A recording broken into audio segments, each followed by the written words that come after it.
নমস্কার বন্ধুরা, আর গরম খাবার চ্যানেলে আপনাদের সবাইকে স্বাগত জানাই। বন্ধুরা, আজকে আলু দিয়ে চিকেন কষা রান্না করব। আশা করছি ভিডিওটা ভালো লাগবে, ভিডিওটা পুরোটা দেখো। আমরা বাঙালি, আমরা মাংসের মধ্যে কিন্তু আলু দিয়ে খেতে ভীষণই পছন্দ করি। আর এই আলু দিয়ে মাংস রান্নাটা আজকে ভিডিওটা পুরোটা দেখো বন্ধুরা, আশা করছি ভালো লাগবে। আর সবাই তো আমরা বাড়িতে মাংস রান্না করে খাই প্রতিনিয়ত, অনেকে অনেকভাবেই রান্নাটা করেন। আমি কিভাবে রান্নাটা করছি ভিডিওটা দেখুন। এত কষ্ট করে গরমের মধ্যে বন্ধুরা ভিডিও তৈরি করি, ভিডিওতে প্লিজ লাইক করবেন, কমেন্ট করবেন, আর চ্যানেলটি বন্ধুরা সাবস্ক্রাইব করতে ভুলবেন না বন্ধুরা। এবার দেখুন তেল গরম হয়ে গেছে, আর তেলটা কিন্তু প্রথমে আমি আগে থেকে বেশি করে দিয়ে দিয়েছি। এই তেলের মধ্যে আলুটাও ভেজে নেব, তরকারিটাও রান্না করে নেব, তার জন্য বেশি পরিমাণে দিয়ে দিলাম। এখানে আমি 3-4টা আলু বড় বড় টুকরো করে কেটে ভালো করে জল জড়িয়ে রেখেছি। এবার ওই আলুটা দিয়ে পরিমাণ মতো লবণ দিয়ে, পরিমাণ মতো একটু হলুদ গুঁড়ো দিয়ে আলুটাকে প্রথমে ভেজে নেব। এভাবে ভেজেও রান্না করতে পারেন, আবার মাংসের সঙ্গে একসঙ্গে দিয়েও রান্না করতে পারেন, আপনাদের পছন্দ অনুযায়ী রান্না করবেন। আর এইভাবে রান্নাটা করলে আরও বেশি সুস্বাদু হয় খেতে। এবার আলুটা নেড়ে চেড়ে ভাজা করে নেব। আর এদিকে আমি মশলা বেটে নেব, তার জন্য আমি শিলনোড়া নিয়ে বসে গেছি। শিলনোড়াতে পরিমাণ মতো কাঁচা লঙ্কা দিয়ে দিলাম, পরিমাণ মতো একটু আদা দিয়ে দেব, পরিমাণ মতো রসুন দিয়ে দেব। আর রসুনের পরিমাণ এখানে কম নিয়েছি, আমি এখানে আস্ত রসুন ব্যবহার করব তরকারিতে। এবার আদা রসুন কাঁচা লঙ্কা সুন্দর করে কিন্তু বেটে নিচ্ছি। আপনারা মিহি পেস্ট করে মিক্সিং জারও পেস্টটা করে নিতে পারেন, আমি আজকে শিলনোড়াতেই করে নিচ্ছি। এবার দেখুন মশলাটা বাটাবাটি করে নিয়ে মশলাটাকে সুন্দর কিন্তু বেটে নিয়েছি দেখুন। এবার তুলে নেব। আর এদিকে আমার আলুটা ভাজতে ভাজতে কিন্তু আমি মশলাটা বেটে নিলাম। এবার আলুটা নেড়ে চেড়ে আলুটাকে একটু লালচে কালার করে কিন্তু ভেজে নেব। বন্ধুরা, যদি চ্যানেলে নতুন হয়ে থাকেন চ্যানেলটিকে সাবস্ক্রাইব করে দিয়ে পাশে থাকা বেল আইকনটি বাজিয়ে দিতে ভুলবেন না, পরবর্তী ভিডিওর নোটিফিকেশনটা যাতে সবার আগে আপনারা পেয়ে যান।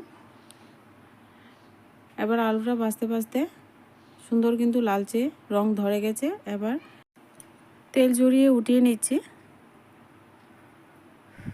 তো আলুটাকে এরকম লালচে কালার করে ভেজে নিতে হবে।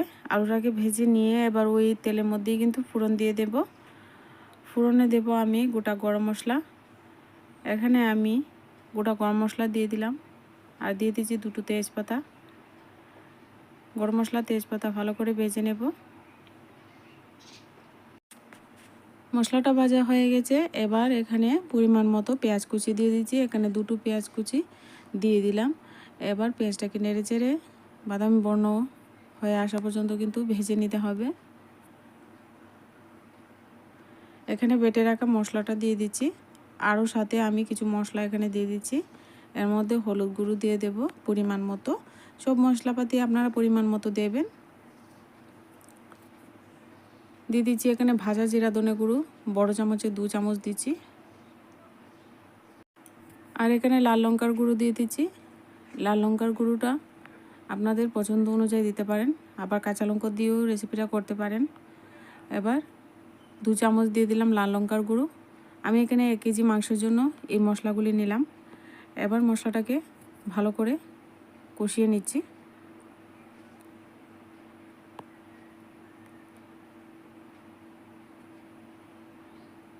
মশলাটাকে ভালো করে কষিয়ে নিয়েছি দেখুন।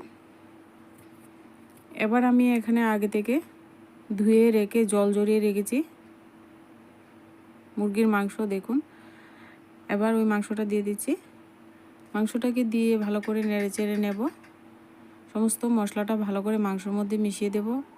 আমি কিন্তু এখানে লবণ দিইনি, লবণটা আমি পরে দেব। প্রথমে যদি লবণটা দিয়ে দিই তাহলে কিন্তু মাংস থেকে জল উঠে যায়। তো মাংসটাকে এভাবে কিন্তু মশলার সঙ্গে ভেজে নেব। এবার একটু পর পর নাড়াচাড়া করতে করতে মাংসটাকে ভালো করে কষিয়ে গাছিয়ে নেব। তো বন্ধুরা দেখুন মাংসটা কতটা আমি ভেজে নিয়েছি। এবার এখানে কিন্তু পরিমাণ মতো লবণটা দিয়ে দেব। তো মাংসটাকে এভাবে প্রথমে ভেজে নেবেন, তারপর কিন্তু লবণটা দেবেন। এভাবে ভাজলে মাংসটা প্রথমে সুন্দর ভাজা হয়ে যায়। এখানে আমি রসুন নিয়েছি গোটা গোটা আস্ত, একদম খোসা ছাড়িয়ে পরিষ্কার করে ধুয়ে নিয়ে এবার দিয়ে দিলাম। একটা রসুন আমি বেটে নিয়েছিলাম আর একটা রসুন এভাবে দিয়ে দিলাম। পরিমাণ মতো লবণ দিয়ে দিচ্ছি। আর এখানে আগে থেকে ভেজে রাখা আলুগুলি দিয়ে দিচ্ছি। সাথে আমি ডুমো ডুমো করে রাখা পেঁয়াজও দিয়ে দিচ্ছি। এখানে আমি দুটো পেঁয়াজ এভাবে একটু ডুমো করে কেটেছি, এভাবে দিয়ে দিলাম। এবার আরও কিছুক্ষণ এবার কষিয়ে নেব নেড়ে চেড়ে।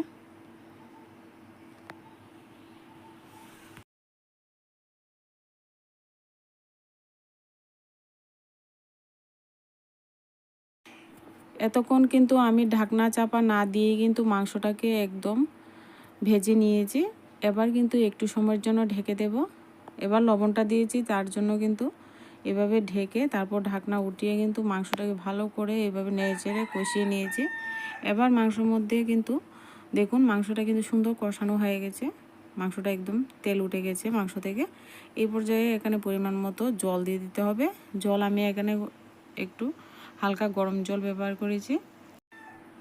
মাংসের মধ্যে এই পরিমাণে জল দিয়েছি যাতে করে মাংসটা একদম শুকনো শুকনোভাবে কিন্তু রান্না করে নেব, তো ঝোলটা যেন শুকিয়ে একেবারে গামাখো হয়ে যায়। কিছুক্ষণ পর ঝোলটা একেবারে রেডি হয়ে গেছে। আর দেখুন একেবারে ঝোলটা একেবারে শুকনো শুকনো হয়ে গেছে।